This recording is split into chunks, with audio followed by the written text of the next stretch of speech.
Salut à tous et bienvenue à ceux qui viendraient de rejoindre la chaîne. Aujourd'hui nous parlerons d'intégrité morale, d'une mère peu consciencieuse et d'un père prêt à tout pour sauver sa fille des griffes de la débauche.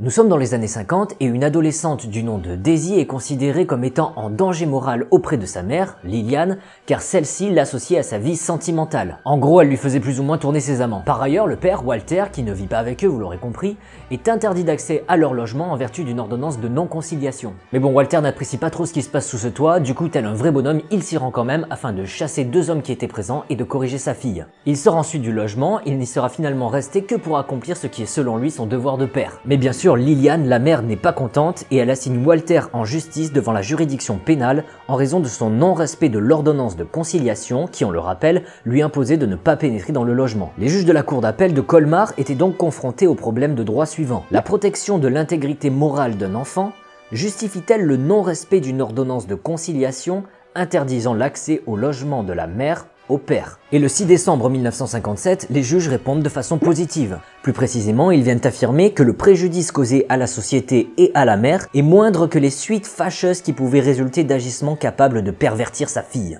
Autrement dit, nous sommes en présence de ce qu'on appelle un état de nécessité qui est une cause d'irresponsabilité pénale. Si l'état de nécessité est constitué, le père ne peut pas être condamné au pénal. Et ici, l'état de nécessité est bien constitué car le père sacrifie une valeur, à savoir l'interdiction d'accès au logement, mais uniquement dans le but d'en protéger une encore plus grande, à savoir la protection de l'intégrité morale de sa fille.